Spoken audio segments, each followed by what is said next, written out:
Si Medalyon yung nagpalaki sa kanya noon. Akala ko kasi yung Berdugo na yan, patay na yan, nawala yan eh.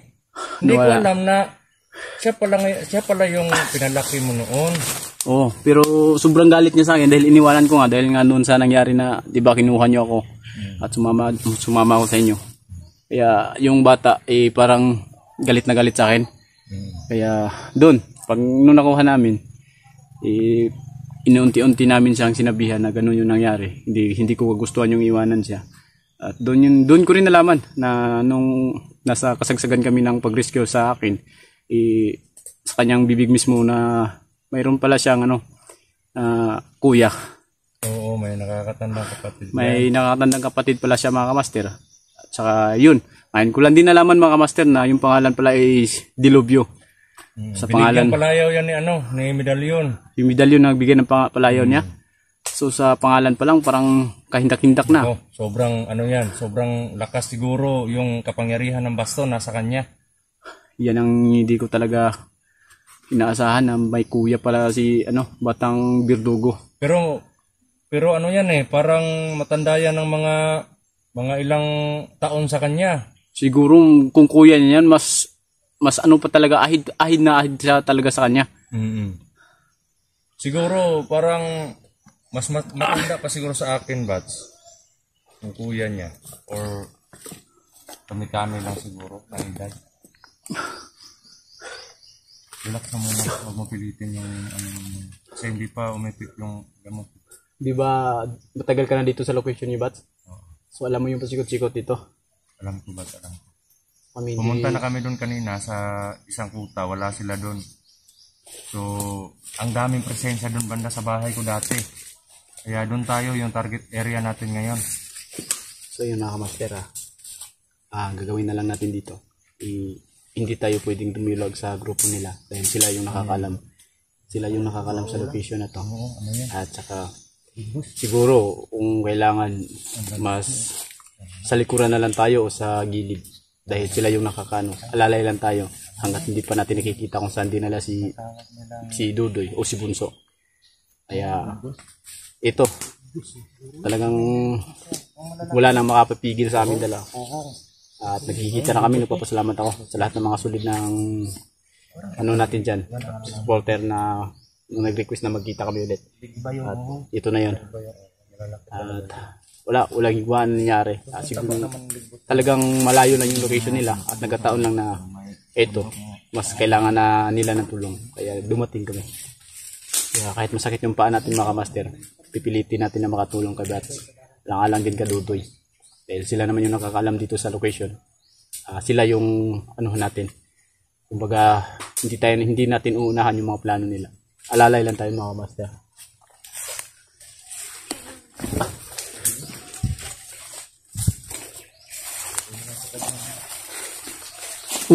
So, Bats. Abante tayo dun sa bahay. Oo. Abante tayo. Tara. Parang masarap yung dinadala mo, bro. Yung mushroom. Ha? Yun mga master, may mushroom na nakita si bro. Pang hapunan siguro namin yan mamaya. Sigurado ko. Lagay lang sa dahon. Misteryosong tao. Bakit kalayo? So yung nakita bro.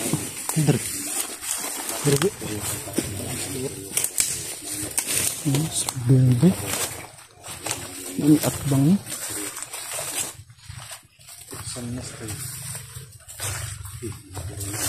Sinugang na bro. Sinugang na. Nalikwan.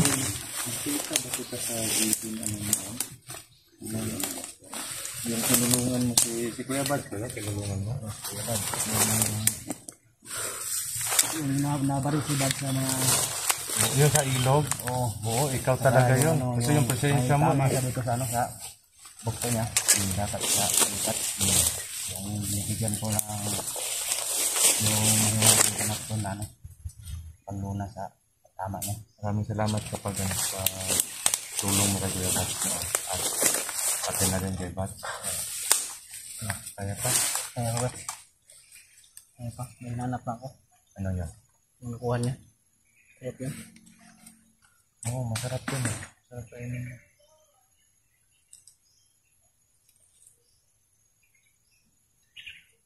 Proceed tayo o mamaya pa? Ano, kaya mo na? Medyo kaya na, Bats. Nawawala na yung mga, mga sa ano ko. Parang tumigil na yung dugo. Oo, tumigil na. Manhead na siya, hindi na May siya ano masakit. naman, may lock ng holster, kaya hindi masyadong dumudugo. Nakalock siya eh. Wala na yan, wala na yan. Hindi ko lang alam bro. Alam mo to bro. Masarap yan pero bawal yan sa may stress yan. Hindi ka makakain yan. Sana mabulunan ka eh. Hindi ako Ay pagkain. hindi na pira kay Brad. Well, hindi ka pa na-operahan, pwede ka pang kumain yan. Huwag na lang kayo mabulunan. Kain tayo niyan. Tara. Kalpuhan ba?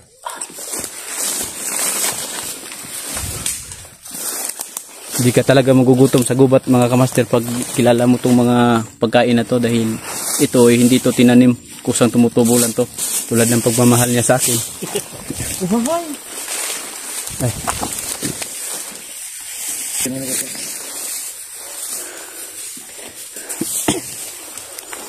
Buskaw talaga to si bro. May dala-dala ng ano. Si bro.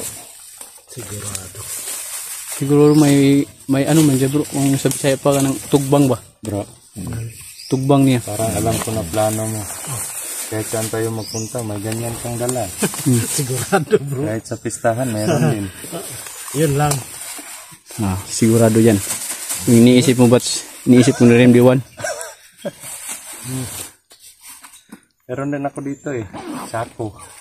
Yun.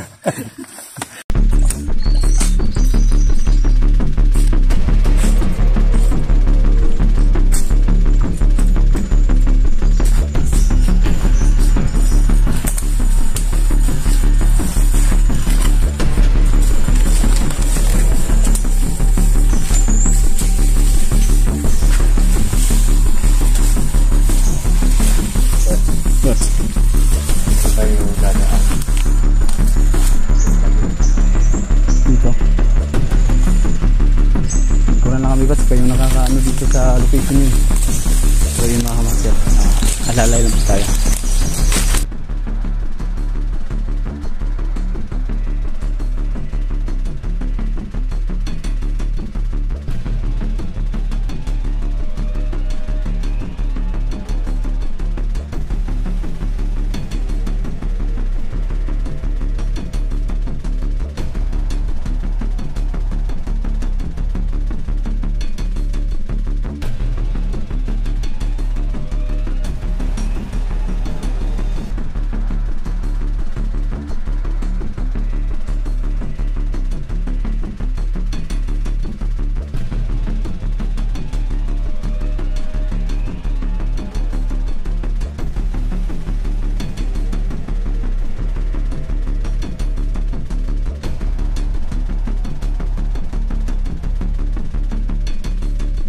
Parang sisigawan na sila doon ba't So yun mga master. Medyo malapit na tayo dun sa pinaglalagyan nila. Kailangan makita natin yung choreography nila. Yung mga boses lang nila yung pupuntahan natin. Baka parang medyo malayo lang yung boses nila dun sa bahay ko. Pero sigurado ako guys. Marami sila dahil sa busis ng mga kamaster. Sigurado ako marami sila dito.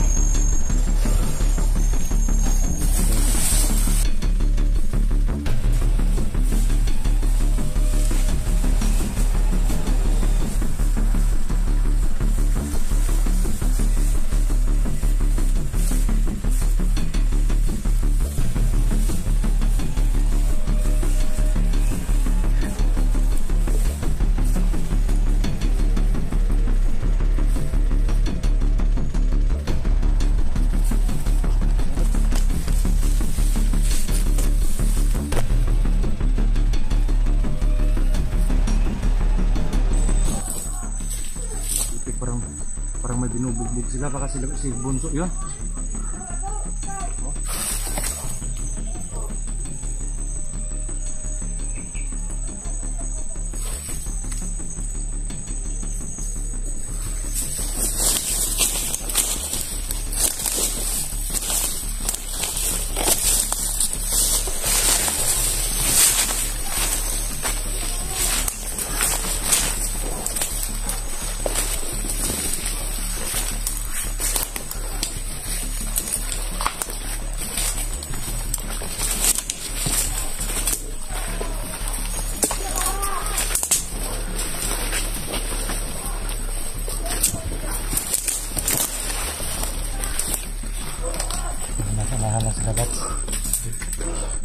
Parang na may binugmog sila, Bats.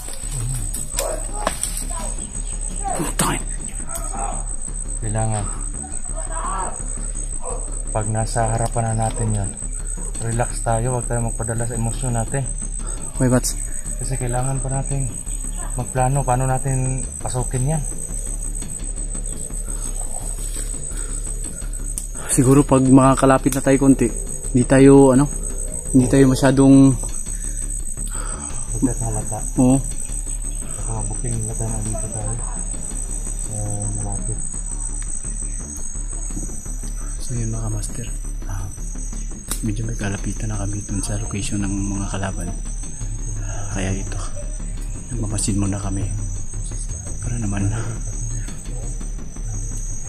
hindi kami maano.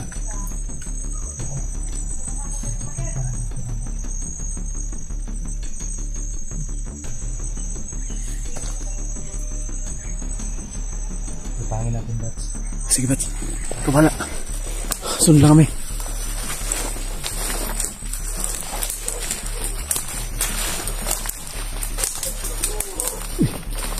May kampo pa sa dito.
Pikiran ninyo!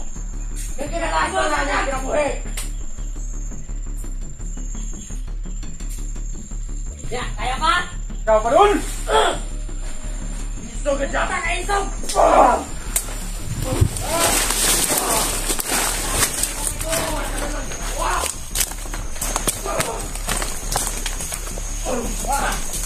Isog ko yun dyan! Isog ko yun dyan!